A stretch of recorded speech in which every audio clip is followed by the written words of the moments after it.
സ്നേഹം, ദൈവസ്നേഹം, love, God's love. സ്നേഹത്തെക്കുറിച്ച് നേരത്തെ 3-4 ക്ലാസ്സുകൾ ഞാൻ എടുത്തിട്ടുണ്ട്. വീണ്ടും ദൈവം സ്നേഹത്തെക്കുറിച്ച് എന്നെ പറയിപ്പിക്കണമെങ്കിൽ അടുത്ത ലെവലിലോട്ട് ദൈവം കയറ്റുകയാണ്.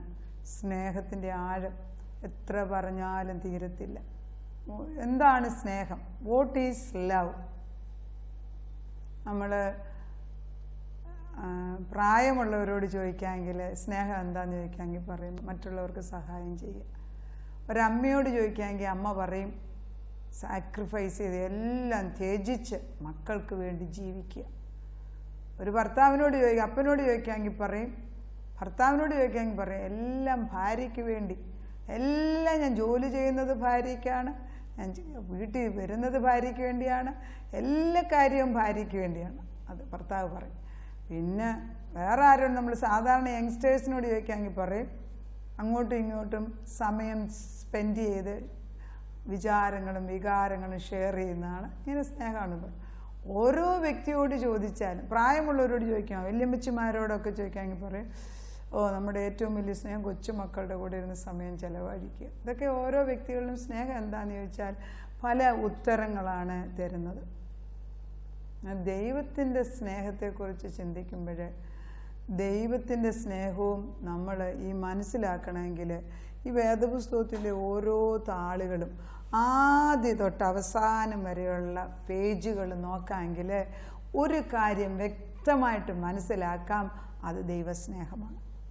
അതുകൊണ്ടാണല്ലോ നമ്മളെപ്പോഴും കാണാൻ പഠിച്ചിട്ടുള്ള യോഹന്നാൻ്റെ സുവിശേഷം 3:16 പറയുന്നതിൻ്റെ God so loved the world that he gave his only begotten son, whosoever believeth in him shall not perish but will have everlasting life. ഏകജാതനായ പുത്രൻ വിശ്വസിക്കുന്ന ഏവനും നശിച്ചു പോകാതെ നിത്യജീവൻ പ്രാപിക്കേണ്ടതിന് ദൈവം അവനെ നൽകുവാൻ തക്കവണ്ണം ലോകത്തെ സ്നേഹിച്ചു. അതിന് ആരോട് ചോദിച്ചാലും വിശ്വാസികളാകുന്ന മിക്കവർക്കും കാണാൻ അറിയാവുന്ന ഒരു വാക്യമാണ് ഞാനിപ്പം പറഞ്ഞത്. പലപ്പോഴും കഴിഞ്ഞ ദിവസങ്ങളിൽ 3-4 ക്ലാസ് എടുത്ത് കഴിഞ്ഞിട്ടും സ്നേഹം എന്താണ് എന്ന് ചോദിക്കുമ്പം ചില ആബ്സ്ട്രാക്ട് തിങ്കിങ് ആണ്. സ്നേഹം, ദൈവം സ്വർഗത്തിൽ നിന്ന് മകനെ അയച്ചു, നമുക്ക് വേണ്ടി കൽവറി ക്രൂശിൽ കയറി, എന്താണെന്ന് സ്നേഹം എന്തോ നമുക്കൊന്ന് മനസ്സിലാക്കാൻ പ്രയാസമാണ്. സ്നേഹം മനസ്സിലാക്കണമെങ്കിൽ സ്നേഹത്തിന് നമ്മൾ കാണേണ്ടത് സ്നേഹം ഒരു ക്രിയയാണ്. Love is a verb, it's an action. അത് ഇറ്റ്സ് നോട്ട് എ നൗൺ. സ്നേഹം എന്ന് പറയുമ്പോഴത്തേക്ക് ഒരാളെ കണ്ടു, അവർ നമുക്ക് ഇഷ്ടം പോലെയുള്ള അവരെ വിളിച്ചുകൊണ്ട് പോകുക, അവരുമായിട്ട് സമയം സ്പെൻഡ് ചെയ്യുക, അതൊക്കെ ശരിയാണ്. പക്ഷേ അതിൽ കൂടുതലായിട്ട് ഒരു ആക്ഷൻ ഉണ്ട് സ്നേഹമെന്ന് പറയുമ്പോൾ. Love requires some action on അവർ side. Love is a verb, it has to be done. അതാണ് നമ്മൾ ചെയ്യാതെ വാവുകൊണ്ട് പറയുമോ എനിക്ക് നിന്നെ സ്നേഹം, എനിക്ക് നിന്നെ സ്നേഹമാണ്. ഒരല്പനേരം അവർക്ക് വേണ്ടി അവരുടെ കഷ്ടത്തിൽ പോയിരുന്ന് ഇരിക്കാനോ അവർക്ക് സഹായം ആവശ്യമുള്ളപ്പോൾ നമ്മൾ സഹായിക്കാതോ നമ്മുടെ സ്വന്തപ്പെട്ടവരോട് നമ്മൾ സ്നേഹത്തിൽ അല്പനേരം അവരുടെ വീട്ടിൽ പോയിരുന്ന് സമയം ചെലവഴിക്കാതോ ഇരിക്കുന്നെങ്കിൽ എന്താണ് സ്നേഹം? അപ്പോൾ സ്നേഹമെന്ന് പറയുന്നത് വേദപുസ്തകത്തിലുടനീളം നമ്മൾ നോക്കുമ്പം കാണുന്നുണ്ട്. എങ്കിലും അത് മനസ്സിലാക്കണമെങ്കിൽ നമുക്ക് പ്രത്യേക കൃപ വരണം. ഇന്ന് സ്നേഹത്തെക്കുറിച്ച് പറയുമ്പം ദൈവം എന്താണ് ചെയ്തെടുത്തത്, അതാണ് യോഹന്നാൻ്റെ നമ്മൾ 3:16 പറയുന്നത്. തൻ്റെ ഏകജാതനായ പുത്രനെ ഭൂമിയിലേക്ക് അയച്ചു. ഒരു പ്രവൃത്തി അവിടെ നടന്നു. എന്നിട്ട് എന്ത് സംഭവിച്ചു? പുത്രൻ കാൽവറി ക്രൂശിന്മേൽ കയറി, അവിടെ ഒരു പ്രവൃത്തി നടന്നു. പിന്നെന്ത് സംഭവിച്ചു? സകല പാപങ്ങൾക്കും വേണ്ടി അവൻ്റെ രക്തം ചൊരിഞ്ഞു, അവൻ അടികൊണ്ടു, കാലുകളിന്മേലും കൈകളിന്മേലും തലയിലും ആണി അടിച്ച് ആ സമയത്തെല്ലാം നമ്മുടെ പാപത്തെ വഹിച്ചുകൊണ്ട് ദൈവമേ ഇവരെന്ത് ചെയ്യുന്നു എന്നറിയുന്നില്ല, അതുകൊണ്ട് ഇവരോട് ക്ഷമിക്കണമെന്ന് പറയുന്ന ഒരു പ്രവൃത്തി അവിടെ നടന്നതുകൊണ്ടാണ് ക്രിസ്തുവിൻ്റെ സ്നേഹത്തെക്കുറിച്ച് നമുക്ക് പറയുവാൻ സാധിക്കുന്നത്. പ്രവൃത്തി ഇല്ലാത്ത സ്നേഹത്തിന് വലിയ വിലയില്ല. ഈ വേദപുസ്തകത്തിൽ സ്നേഹത്തെക്കുറിച്ച് പറയുമ്പോൾ നമ്മൾ പലപ്പോഴും വായിക്കുന്ന ഒരു ഭാഗമാണ് 1 കൊരിന്ത്യർ 13-13 അധ്യായത്തിനകത്ത് സ്നേഹത്തെക്കുറിച്ച് എഴുതിയിട്ടുണ്ട്. നേരത്തെ പറഞ്ഞിട്ടുള്ള വാക്യങ്ങൾ തന്നെ, എന്നാലും ഒന്നും കൂടെ ഓർപ്പിക്കാൻ വേണ്ടി മാത്രം ഞാൻ വായിക്കാം. 1 കൊരിന്ത്യർ 13 സ്നേഹത്തെക്കുറിച്ച് പറയുന്നത്, സ്നേഹം ദീർഘമായി ക്ഷമിക്കുകയും ദയ കാണിക്കുകയും ചെയ്യുന്നു. സ്നേഹം സ്പർദ്ധിക്കുന്നില്ല, സ്നേഹം നിഗളിക്കുന്നില്ല, ചീർക്കുന്നില്ല, അയോഗ്യമായി നടക്കുന്നില്ല, സ്വാർത്ഥം അന്വേഷിക്കുന്നില്ല, ദേഷ്യപ്പെടുന്നില്ല, ദോഷം കണക്കിടുന്നില്ല, അനീതിയിൽ സന്തോഷിക്കാതെ സത്യത്തിൽ സന്തോഷിക്കുന്നു, എല്ലാം പൊറുക്കുന്നു, എല്ലാം വിശ്വസിക്കുന്നു, എല്ലാം പ്രത്യാശിക്കുന്നു, എല്ലാം സഹിക്കുന്നു. സ്നേഹം ഒരു നാളും മുതിർന്നു പോകുകയില്ല. പ്രവചനപരമോ അത് നീങ്ങിപ്പോകും, ഭാഷാപരമോ അത് നീങ്ങും, ജ്ഞാനമോ അത് നീങ്ങിപ്പോകും. അത് കഴിയുമ്പോൾ സ്നേഹം, വിശ്വാസം, പ്രത്യാശ, സ്നേഹം, ഇവയിൽ വലുതോ സ്നേഹം തന്നെ. ജീവിതത്തിൽ ഒരു കാര്യം നമ്മൾ മനസ്സിലാക്കണമുണ്ടെങ്കിൽ അത് നമ്മൾ മനസ്സിലാക്കേണ്ടത് വേദപുസ്തകത്തിൽ ക്രിസ്തു സ്വർഗസ്ഥനായ പിതാവ് തൻ്റെ പുത്രനെ, സ്നേഹിക്കുന്ന പുത്രനെ ഭൂമിയിലേക്ക് അയച്ചു എന്നുള്ളതാണ്. കഴിഞ്ഞ ദിവസം ഞാനും എൻ്റെ മകനും കൂടെ, എൻ്റെ മകൻ അമേരിക്കയിലായിരുന്നു, അവിടുന്ന് കുറച്ച് നാളത്തേക്ക് നാട്ടിൽ എൻ്റെ കൂടെ വന്ന് നിൽപ്പുണ്ട്. ഈ നാട്ടിലെ ഓരോ സാഹചര്യം കാണുമ്പോൾ മോൻ വളരെ വിഷമത്തിൽ എന്നോട് തിരിച്ചു ഓരോന്ന് പറയും. ഞാൻ അവനോട് തിരിച്ചു പറഞ്ഞു, എന്താ ഇവിടെ കേരളത്തിൽ ഒന്നിനും ഒരു കാര്യങ്ങൾക്ക് നീ എന്തൊരു വൃത്തികേട് ഇവിടെ, എന്താ ഒന്നും ശരിയായിട്ട് ചെയ്യാത്ത എന്നൊക്കെ ചോദിച്ച് സങ്കടം പറഞ്ഞപ്പോൾ ഞാൻ ചോദിച്ചു, അതല്ല, ഈ ഭൂമിയിൽ നമ്മളെപ്പോലുള്ള ആളുകൾക്ക് വേണ്ടി സ്വർഗത്തിലെ സകല സുഖവും വെടിഞ്ഞ് ഒരാൾ ഭൂമിയിലോട്ട് വന്ന് ഭൂമി നന്നാക്കാനും നമ്മളെ നന്നാക്കാനും പരിശ്രമിച്ചെങ്കിൽ നമുക്ക് എന്ത് റൈറ്റാണ് ഇത് ശരിയല്ല അത് ശരിയല്ല എന്നും പറഞ്ഞുകൊണ്ട് വഴക്കുണ്ടാക്കാൻ? എന്തെങ്കിലും ശരിയാക്കാൻ ഒക്കുമെങ്കിൽ ചെയ്തു കൊടുക്കുക, അത്ര ഞാൻ പറഞ്ഞു. സത്യത്തിൽ അതല്ലേ സത്യം? ഞാൻ പറയുന്നത് അത് ശരിയല്ല ഇത് ശരിയല്ല എന്ന് പറഞ്ഞ് നമ്മുടെ ചുറ്റുപാടും എന്തെല്ലാം പ്രശ്നങ്ങൾ കാണും. പക്ഷെ നമ്മളാലാകുന്ന നന്മകൾ ഏതെങ്കിലും തരത്തിൽ ചെയ്തച്ച് അതൊന്ന് പരിഹരിക്കാൻ ഒക്കുമെങ്കിൽ പരിഹരിച്ചു കൊടുക്കുക. അതാണ് ദൈവം തമ്പുരാൻ ചെയ്തത്. സ്വന്തം സ്നേഹിക്കുന്ന ഏകജാതനായ പുത്രനെ, തൻ്റെ ശരീരത്തിൻ്റെ ഭാഗമായ പുത്രനെ, സ്വർഗത്തിലെ സകല മഹിമയും സകല സുഖങ്ങളും സകല ഗ്ലോറിയും, ദൈവത്തിൻ്റെ മഹത്വമാണ്, അത് മുഴുവനും ഉരിഞ്ഞു വെച്ചിട്ട് സാധാരണയായ ഒരു മനുഷ്യനായിട്ട് ഭൂമിയിൽ വന്ന് ജീവിക്കണമെങ്കിൽ ആ ജീവിതകാലത്തിൽ ആ മകൻ്റെ ജീവിതത്തിൻ്റെ ഓരോ ഘട്ടത്തിലും പിതാവ് എത്രമാത്രം ആകാംക്ഷയോടാണ് സ്വർഗത്തിൽ നിന്ന് നോക്കിയത്. അതുപോലെ തന്നെ എന്തിനാ വന്നിരിക്കുന്നത്? സൃഷ്ടിച്ചതായ നമ്മൾക്ക് വേണ്ടി, നമ്മുടെ പാപങ്ങൾക്ക് വേണ്ടി സ്വന്തം മകൻ്റെ രക്തം ഭൂമിയിലേക്ക് ഒഴുക്കുവാൻ. അതൊക്കെ ചിന്തിച്ച് കഴിയുമ്പം നമുക്കൊന്നും സ്നേഹമെന്ന് പറഞ്ഞാൽ അറിയത്തില്ല. സ്നേഹം എന്താ നമ്മൾ ചെയ്യുന്നത്? നമ്മൾ സ്നേഹമെന്ന് പറയുന്നതല്ലാതെ ഒന്നും ചെയ്യുന്നില്ല. അപ്പോൾ ഈ സ്നേഹം ഞാൻ കാണിക്കുന്നു എന്നും, അല്ലെ ഞാൻ സ്നേഹിച്ചിട്ട് എൻ്റെ സഹോദരൻ എന്നെ സ്നേഹിച്ചില്ല, എൻ്റെ ഭാര്യ എന്നെ സ്നേഹിച്ചില്ല, എൻ്റെ ഭർത്താവ് എന്നെ നോക്കിയില്ല എന്നൊക്കെ പറയുന്ന ഓരോ വ്യക്തികളോടും ദൈവാത്മാവ് ചോദിക്കുന്ന ഇതാണ്: പിതാവ് സ്വർഗത്തിൽ നിന്ന് തൻ്റെ പുത്രനെ ഭൂമിയിലേക്ക് അയച്ച് അവസാന രക്തം തുള്ളി പോലും മനുഷ്യന് വേണ്ടി, അല്ലെങ്കിൽ എനിക്ക് വേണ്ടി, നിങ്ങൾക്ക് വേണ്ടി യാഗമായിട്ട് തന്നു കഴിഞ്ഞിട്ട് അവിടെ ഒരു പ്രവൃത്തി ചെയ്തെടുത്തു. അതാണ് യഥാർത്ഥ സ്നേഹം. ആ സ്നേഹവുമായിട്ട് കമ്പയർ ചെയ്യുമ്പം നമ്മളൊന്നും സ്നേഹത്തിൻ്റെ ഒരറ്റം പോലും കണ്ടിട്ടില്ല. അവൻ്റെ തൊങ്ങലെ പോലും, സ്നേഹത്തിൻ്റെ തൊങ്ങലെ പോലും നമ്മൾ തൊട്ടിട്ടില്ല. തൊടുക, അപ്പോഴാണ് അറിയുന്നത്. പുതിയ നിയമത്തിൽ ക്രിസ്തുവിൻ്റെ അടുക്കൽ ദൈവത്തിൻ്റെ മകനാണെന്ന് പലർക്കും അറിയത്തില്ലായിരുന്നു. എന്നാൽ ദൈവപുത്രൻ ചെയ്ത പല അതിശയങ്ങൾ കണ്ടിട്ട് അന്നുള്ള സാദൂക്യരും ഫാരിസീസുമൊക്കെ യേശുക്രിസ്തുവിനെ ചോദ്യം ചെയ്യാനായിട്ട് പല ഭാഗങ്ങളിലായിട്ട് വരുന്നതായിട്ട് നമുക്ക് കാണാം. മത്തായിയുടെ സുവിശേഷം 22:34 പറയുന്നു, ഒരു ഫാരിസി വന്നിട്ട് ചോദിക്കുകയാണ്, what is the greatest commandment? എന്താണ് ഏറ്റവും വലിയ കമാൻഡ്മെൻ്റ് എന്ന് ചോദിക്കുന്നു യേശുവിനോട്. അതായത് കമാൻഡ്മെൻറ്റ് 10 കൽപ്പനകൾ ഉണ്ടാക്കി ഭൂമിയിലേക്ക് മനുഷ്യനെ അയച്ച് ജീവിക്കേണ്ടത് എങ്ങനെയെന്ന് മുഴുവനും നിബന്ധനമായിട്ട് സ്വർഗത്തിൽ എഴുതപ്പെട്ടിട്ടാണ് ഇങ്ങോട്ട് കൊണ്ടുവന്നിരിക്കുന്നത്. ആ അറിയാവുന്ന യേശുവിനോട് ചോദിക്കുകയാണ്, എന്താണ് വലിയ കൽപ്പന, ഏറ്റവും വലിയ കൽപ്പന? യേശുക്രിസ്തു പറയുന്നു. യേശുക്രിസ്തുവിൻ്റെ വാഗൊണ്ടാണ് മത്തായിയുടെ സുവിശേഷം 22:34. അത് വളരെ പ്രധാനമായതുകൊണ്ട് ഞാനത് വായിക്കുകയാണ്. ക്രിസ്തുവിൻ്റെ വാഗൊണ്ട് തന്നെ അപ്പച്ചൻ പറയുന്നത് എന്താണെന്ന് നോക്കാം. മാത്യു 22. ഗുരു ചോദിക്കുകയാണ്, സാധുക്യരെ അവൻ മിണ്ടാതാക്കിയ പ്രകാരം കേട്ടിട്ട് പരീശന്മാർ ഒന്നിച്ചുകൂടി അവരിൽ ഒരു വൈദികൻ അവനെ പരീക്ഷിക്കാനല്ല, സത്യം അറിയാനൊന്നുമല്ല, പരീക്ഷണമാണ്. ഗുരു, ന്യായപ്രമാണത്തിൽ ഏത് കൽപ്പന വലിയത് എന്ന് ചോദിച്ചു. യേശു അവനോട്, യേശുവിൻ്റെ ഉത്തരമാണ്, ന്യായപ്രമാണത്തിൽ ഏതാണ് വലിയ കൽപ്പന? യേശു അവനോട്, നിന്റെ ദൈവമായ കർത്താവിനെ നീ പൂർണ്ണ ഹൃദയത്തോടും പൂർണ്ണ മനസ്സോടും പൂർണ്ണ ആത്മാവോടും കൂടെ സ്നേഹിക്കണം. ഇതാകുന്നു വലിയതും ഒന്നാമത്തേതുമായ കൽപ്പന. രണ്ടാമത്തേതോ അതിനോട് സമം. കൂട്ടുകാരനെ നിന്നെപ്പോലെ തന്നെ സ്നേഹിക്കണം. ഈ 2 കൽപ്പനകളിൽ സകല ന്യായപ്രമാണവും പ്രവാചകന്മാരും അടങ്ങിയിരിക്കുന്നു എന്ന് പറഞ്ഞു. കണ്ടോ, ദൈവത്തിൻ്റെ പുത്രനായ യേശു ക്രിസ്തു, സ്നേഹത്തിൻ്റെ ഉറവിടമായ യേശുവിൻ്റെ അടുക്കൽ വന്നിട്ട് പരീശന്മാർ ഒന്നിച്ചുകൂടി അവനെ പരീക്ഷിക്കാൻ ചോദിക്കുകയാണ്. പഴയ നിയമത്തിൽ, അതായത് തോറായിൽ 5 പുസ്തകങ്ങളിൽ ഏതാണ് ഏറ്റവും വലിയ പ്രമാണമെന്ന് ഒറ്റ വാക്കിൽ യേശുക്രിസ്തു പഴയ നിയമം മുഴുവൻ യേശുവിനറിയാം.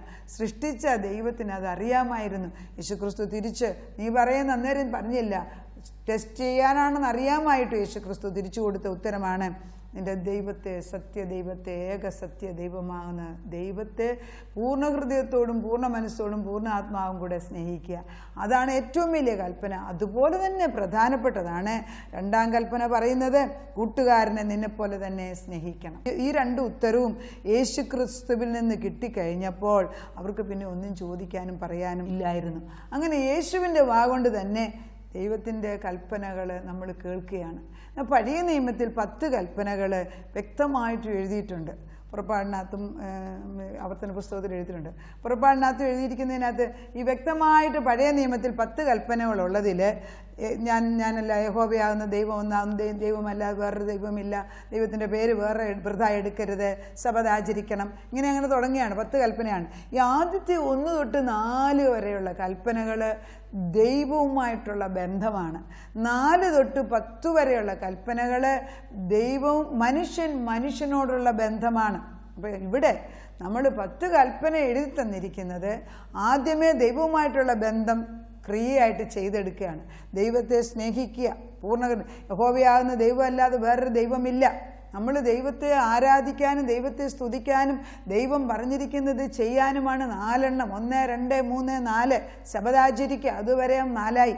പിന്നെ 5 തൊട്ട് 10 വരെയുള്ള 10 കൽപ്പനകളിൽ പറയുന്നത് മനുഷ്യൻ വ്യക്തിപരമായിട്ട് അന്യോന്യം എങ്ങനെ ക്രിയ ചെയ്യണം, സ്നേഹിക്കണം, പ്രവർത്തിക്കണം. എന്തിനാ? സ്നേഹത്തിൻ്റെ ആഴത്തിൽ ജീവിച്ചിട്ട് സ്നേഹത്തിന് വിഘടത ഉണ്ടാകാതിരിക്കാൻ തക്കവണ്ണം മനുഷ്യനോട് എങ്ങനെയാണ് പ്രവർത്തിക്കേണ്ടതെന്നാണ് 10 കൽപ്പനയിൽ എഴുതിയിരിക്കുന്നത്.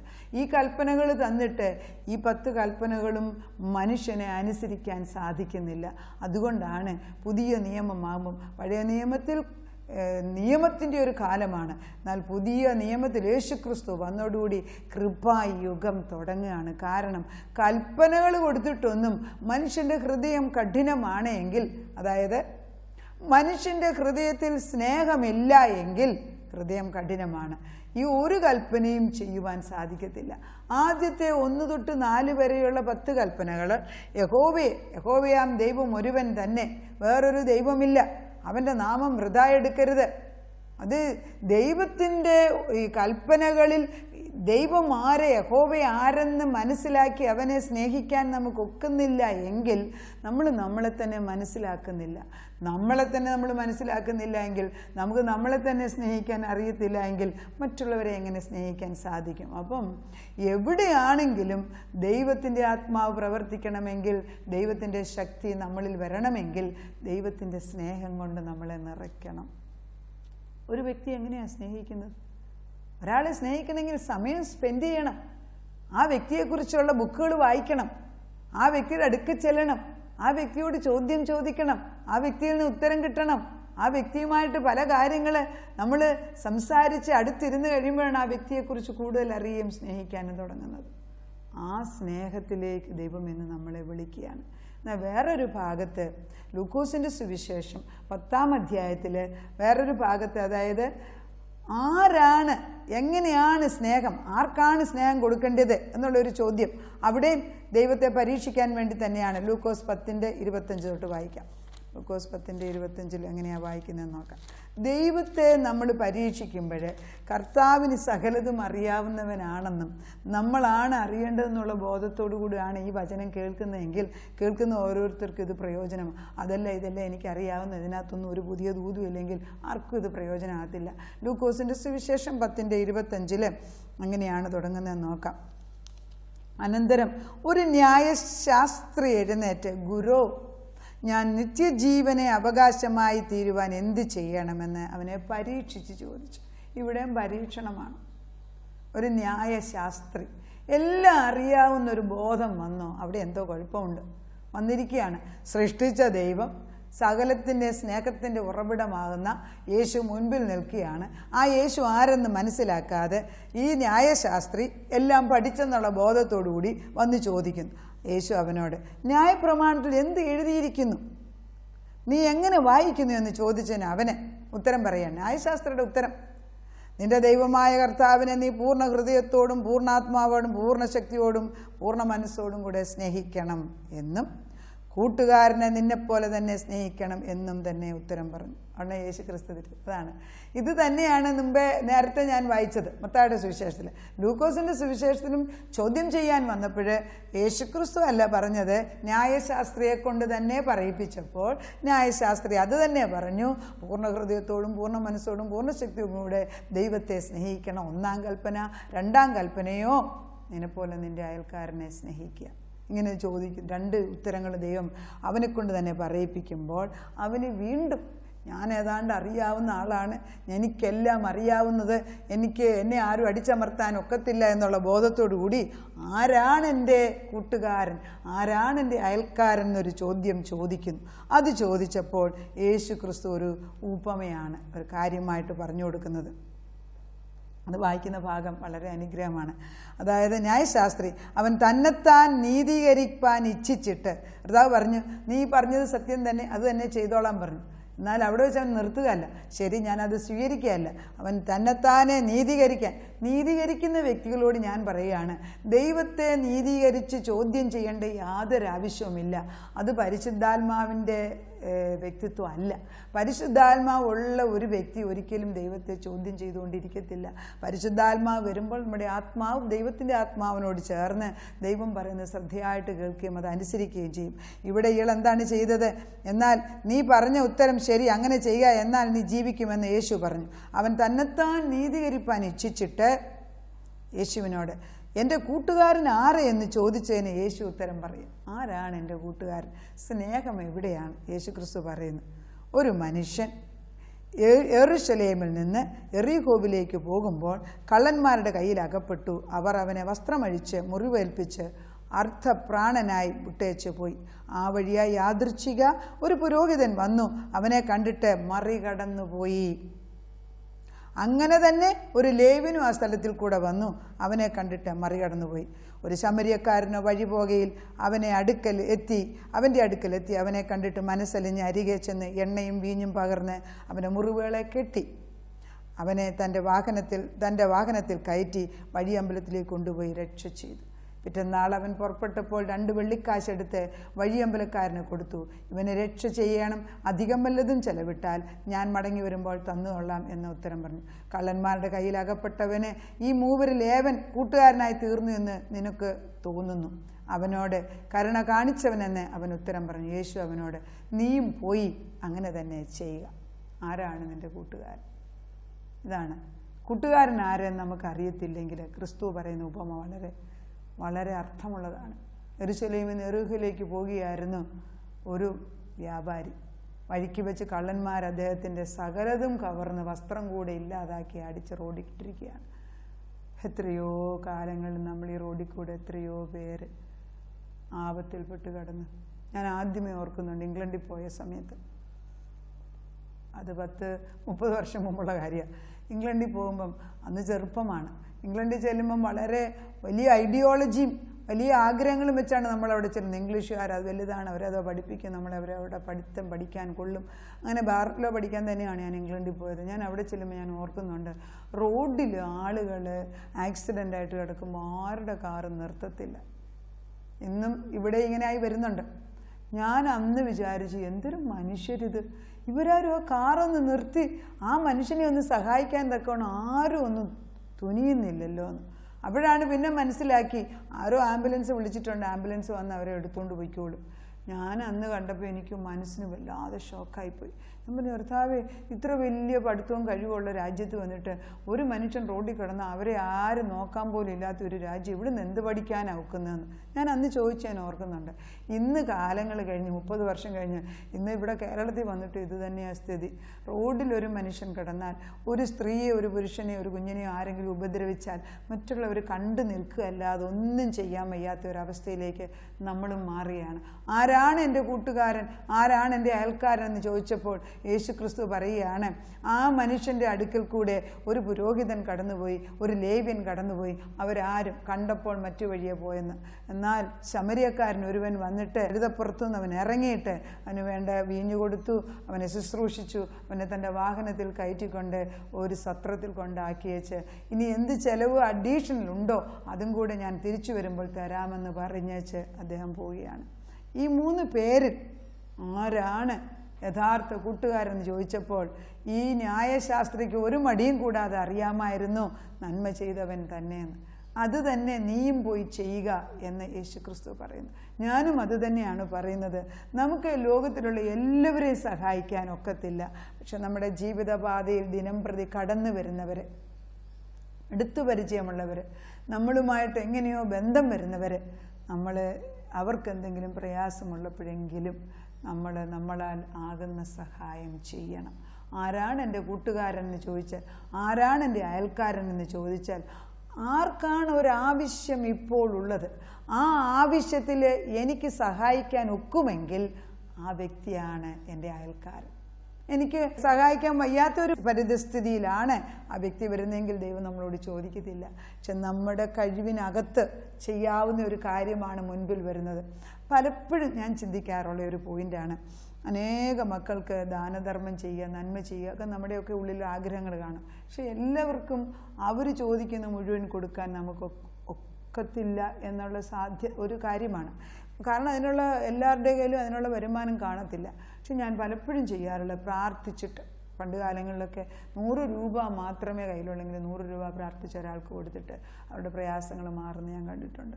1000 കയ്യിലിരിക്കുന്നെങ്കിൽ അവരുടെ ആവശ്യം ഒത്തിരി വലുതാണെങ്കിൽ അതെടുത്ത് പ്രാർത്ഥിച്ചു കൊടുത്തിട്ട് എനിക്ക് എൻ്റെ കയ്യിൽ എന്തിരിക്കുന്നുവോ അത് പ്രാർത്ഥിച്ച് അനുഗ്രഹമായിട്ട് കൊടുക്കുമ്പോൾ ആ മനുഷ്യൻ്റെ കെട്ടുകൾ പൊട്ടുകയാണ്. അങ്ങനെ ചെയ്യുമ്പോൾ ആ മനുഷ്യൻ്റെ തന്നെയല്ല, നമ്മുടെ കെട്ടുകളും കൂടെ പൊട്ടുകയാണ് ചെയ്യുന്നത്. അങ്ങനെയാണ് നമ്മൾ തലമുറകൾക്ക് സ്നേഹത്തിൽ കൂടെ അനുഗ്രഹങ്ങൾ വാങ്ങിച്ചു കൊടുക്കുന്നത്. അപ്പോൾ യഥാർത്ഥ സ്നേഹം എന്തെന്ന് ചോദിച്ചാൽ, നമ്മൾ അന്യോന്യം മറ്റുള്ളവരെ സ്നേഹിക്കുന്ന, കണ്ടറിഞ്ഞ് മറ്റുള്ളവർക്ക് സഹായം ചെയ്യുന്നതാണ് യഥാർത്ഥത്തിലുള്ള സ്നേഹം. എന്നാൽ 6 ക്യാരക്ടറിസ്റ്റിക്സ് സ്നേഹത്തിനെക്കുറിച്ച് വ്യക്തമായിട്ട് ഞാൻ കഴിഞ്ഞ ഒരു ചർച്ചിൽ വെച്ച് കേട്ട വിഷയമാണ്. അത് നല്ലതായതുകൊണ്ട് ഞാനത് റിപ്പീറ്റ് ചെയ്ത് നിങ്ങളോട് പറയുകയാണ്. 6 features of real love. 6 features of real love. 1. Revere the value in the another person. മറ്റുള്ളവരുള്ള നന്മയെ നമ്മൾ ബഹുമാനിക്കുക. യോഹന്നാന്റെ സുവിശേഷം 8:1-11 വരെയുള്ള വാക്യത്തിൽ അഡൽട്രസ്, അതായത് വ്യഭിചാരത്തിൽ പിടിച്ച ഒരു സ്ത്രീ യേശുക്രിസ്തുവിന് മുമ്പിൽ കൊണ്ടുവന്നിട്ട് കല്ലും പിടിച്ചുകൊണ്ട് വന്ന് നിൽക്കുമ്പോൾ യേശുക്രിസ്തു അവളെ കുറ്റം പറയുകയല്ലേ ചെയ്തത്, അവളെ സ്വാധീനപ്പെടുത്തി വിടുകയാണ്. നിങ്ങളിൽ ആരെങ്കിലും പാപം ചെയ്യാത്തവരുണ്ടെങ്കിൽ കല്ലെറിയുക എന്ന് പറഞ്ഞു. ആരും ചെയ്തില്ല. അത് കഴിയുമ്പോൾ യേശുക്രിസ്തു പറഞ്ഞു, മകളെ, ഞാനും നിന്നെ വിധിക്കുന്നില്ല, നീ പോവുക, ഇനിമേലിൽ പാപം ചെയ്ത്. അതാണ് revere the value in the other person. മറ്റുള്ളവർ, ഏതൊരു അഡൽട്രസ് വുമൺ ആയിട്ട് മുമ്പിൽ വന്നാലും അവളുടെ നന്മയെ മനസ്സിലാക്കി അതിനെ ബഹുമാനിക്കുക. 2. Understand the other person. മറ്റേ വ്യക്തിയെ മനസ്സിലാക്കാൻ ശ്രമിക്കുക. 3. Communicate with other person. മറ്റുള്ളവരോട് സംസാരിച്ച്, ചോദിച്ച്, അല്ലെങ്കിൽ അറിഞ്ഞ് അതിനുവേണ്ടി എന്തെങ്കിലും ഉപദേശമായിരിക്കാം, സഹായമായിരിക്കാം, എന്താ ചെയ്യുന്നത്. കമ്മ്യൂണിക്കേഷൻ ആവശ്യമുണ്ട്. എനിക്ക് കേൾക്കണ്ട എന്നല്ല, കമ്മ്യൂണിക്കേറ്റ് ചെയ്യാൻ വയ്യാത്ത ചില ഭാര്യ ഭർത്താക്കന്മാരുള്ള ഫാമിലികളുണ്ട്.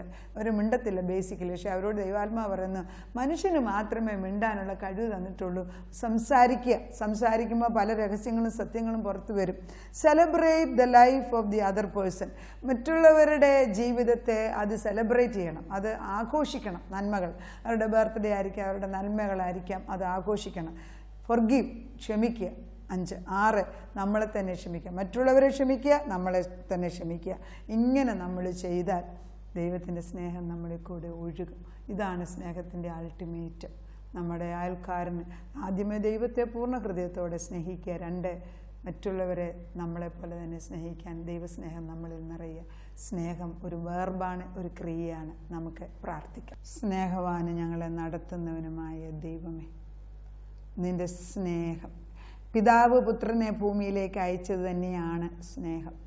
അയക്കുക തന്നെയല്ല, പുത്രൻ ഞങ്ങളുടെ പാപങ്ങളെ ഏറ്റെടുത്തു, ഞങ്ങളുടെ രോഗത്തെ ഏറ്റെടുത്തു, ഞങ്ങളുടെ പ്രയാസങ്ങളെ, ഞങ്ങളുടെ ശാപത്തെ എല്ലാം അവിടുന്ന് കാൽവറി ക്രൂശിൽ ഏറ്റെടുത്ത് അവസാനതുള്ളി രക്തം കൂടെ ചൊരിഞ്ഞ് ആ വിശുദ്ധ രക്തവും പിടിച്ച് പിതാവിൻ്റെ അടുക്കൽ ചെന്ന് പാപപരിഹാരമായിട്ട് ചെയ്യേണ്ട ജോലി പൂർത്തിയാക്കിയെന്നാണ് വേദപുസ്തകം പറയുന്നത്. It is finished.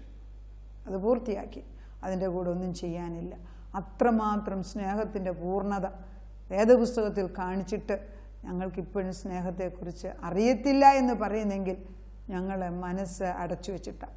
അതുകൊണ്ട് ഇന്ന് ഞങ്ങളുടെ ഹൃദയം ഒന്ന് തുറന്ന് ഞങ്ങളുടെ ആത്മാവിനോട് സംസാരിച്ച് ദേഹി ആത്മീക ലെവലിൽ ദൈവസ്നേഹം കൊണ്ട് നിറയ്ക്കണമേ. ഒരു പാത്രം അടച്ചു വെച്ചിട്ട് കമത്തി വെച്ചിട്ട് സ്നേഹം നിറയ്ക്കാനൊക്കത്തില്ല. അത് തുറന്നു വെച്ച് നിൻ്റെ കയ്യിൽ തരുന്നു. അത് നിറച്ച് നിൻ്റെ ആത്മാവിനെ കൊണ്ട്, നിൻ്റെ സ്നേഹമാവുന്ന ആത്മാവിനെ, സ്നേഹം, സന്തോഷം, സമാധാനം എല്ലാ ഫലങ്ങളും സ്നേഹത്തിൽ നിന്നാണ് ഉറവിടം. ആ സ്നേഹം കൊണ്ട് നിറച്ചു കഴിയുമ്പോൾ ബാക്കിയെല്ലാം വരും. ഞങ്ങളുടെ കുടുംബജീവിതത്തിൽ ഭാര്യ ഭർത്താക്കന്മാരുടെ സ്നേഹമില്ലായ്മയിൽ അന്യോന്യം മിണ്ടാതിരിക്കുന്നത്, അപ്പനും അമ്മയും തമ്മിലുള്ള ബന്ധത്തിൽ സ്നേഹമില്ലാത്തത്, അയൽവക്കക്കാരോട് സ്നേഹമില്ലാത്തത്, അതെല്ലാം ഇന്ന് ബ്രേക്ക് ചെയ്യുന്നു കർത്താവേ. അതെല്ലാം അഴിഞ്ഞു പോകട്ടെ കർത്താവേ. അവയെല്ലാം അഴിച്ചു മാറ്റിയിട്ട് നിൻ്റെ ജീവനദി, സ്നേഹനദി ഒഴുക്കണമേ എന്ന് പ്രാർത്ഥിക്കുന്നു. ആദ്യമേ നിന്നോട് സ്നേഹിക്കാനുള്ള ഹൃദയം ഇട്ടുതരണം. പിന്നെ അവനവൻ ഞാൻ വിലപ്പെട്ടതായതിനാൽ എന്നോട് തന്നെ സ്നേഹം തോന്നണം. അതേ സ്നേഹത്തിൽ മറ്റുള്ളവരെ സ്നേഹിക്കാൻ കൂടെ ഞങ്ങൾക്കിന്ന് ഒരു പുതിയ വാതിൽ തുറന്നു തന്നതിന് നന്ദി പറയുന്നു. നാഥ, സ്നേഹം കൊണ്ട് നിറയ്ക്കുമ്പോൾ എല്ലാ ഭാരങ്ങളും ആ നദിയിൽ ഒഴുകിപ്പോകുന്നു. ഭാരങ്ങൾ അന്യോന്യം ഷെയർ ചെയ്യുമ്പം അത് കുറഞ്ഞു പോകും. സന്തോഷം ഷെയർ ചെയ്യുമ്പം അത് വർദ്ധിക്കും. അങ്ങനെ നിൻ്റെ സ്നേഹത്തിൽ ഞങ്ങളെ നടത്തണമേ. അന്യോന്യം സന്തോഷിക്കുമ്പോൾ സന്തോഷിക്കാനും മറ്റുള്ളവരുടെ ഭാരം കാണുമ്പോൾ അതിലൊന്ന് താങ്ങ് കൊടുക്കാനും ദൈവം എന്നെ ഞങ്ങളെ പഠിപ്പിച്ച് സ്നേഹം കൊണ്ട് പ്രവർത്തിപ്പിക്കുന്ന ഒരു ഹൃദയം ഞങ്ങൾക്ക് ഇട്ടുതരണമേ. അല്പമേ ചെയ്യുന്നുള്ളൂ എങ്കിലും അവനാലാകുന്നത് ചെയ്യുമ്പോൾ അന്നന്ന് വലിയ കാര്യം ചെയ്തിട്ട് സ്വർഗം കാണുന്നതിന് നന്ദിയോടെ സ്തോത്രം. ആരാണെൻ്റെ അയൽക്കാരനെന്ന് ആവശ്യം ആർക്കാണുള്ളത്, അതെനിക്ക് സഹായിക്കാൻ ഒക്കുമെങ്കിൽ അതാണ് എൻ്റെ അയൽക്കാരനെന്ന് കാണിച്ചു തരുന്നതിന് സ്തോത്രം ചെയ്യും. എന്നാലാകുന്നത് അർഹതയില്ലാത്തവർക്കും അർഹതയുള്ളവർക്കും ചെയ്തു കൊടുക്കാൻ നീ ഞങ്ങളെ പഠിപ്പിച്ചാട്ട് കർത്താവേ. നിന്നിൽ നിന്ന് സ്നേഹം ഒഴുകുന്നത് വാങ്ങിച്ചെടുത്ത് മറ്റുള്ളവർക്കൂടെ പ്രവൃത്തിയിൽ കൂടെ കാണിക്കാൻ ഞങ്ങളെ ഇന്ന് പഠിപ്പിക്കുന്നതിന് നന്ദിയോടെ സ്തോത്രം. പ്രാർത്ഥന കേട്ട് അനേക മക്കൾക്ക് ഇതൊരു വെളിച്ചമാക്കി മാറ്റിയതിന് സ്തോത്രം ചെയ്യുന്നു. ഈ ഒരാഴ്ച തീർത്തും ഞാൻ എൻ്റെ ദൈവനാമത്തിൽ നന്മ ചെയ്യും എന്നൊരു തീരുമാനം ഞങ്ങൾ എടുക്കുകയാണ് കർത്താവ്. എൻ്റെ ആത്മാവിനെ പ്രവർത്തിപ്പിച്ച് ഞങ്ങളെ ജീവിപ്പിച്ചതിന് നന്ദി പറയുന്നു. ആത്മാവിൻ്റെ സ്നേഹം കൊണ്ട് നിറച്ചതിന് സ്തോത്രം. വിശുദ്ധ സ്നേഹം തന്നതിന് നന്ദി പറയുന്നു. ആ സാക്രിഫിഷ്യൽ ലവ് ഞങ്ങളിൽ നിന്ന് ഒഴുകുമ്പം ഞങ്ങൾ ദൈവത്തിൻ്റെ തേജസ്സുള്ളവരായി മാറുന്നു. നിൻ്റെ മുഖത്തെ പോലെ ഞങ്ങളെ ആക്കുന്നതിന് നന്ദി പറയുന്നു. പ്രാർത്ഥനയ്ക്ക് ഉത്തരം തന്നതിന് നന്ദി. ഉത്തരം തന്ന് അനേകരെ ആശ്വസിപ്പിക്കുന്നതിന് നന്ദി പറയുന്നു.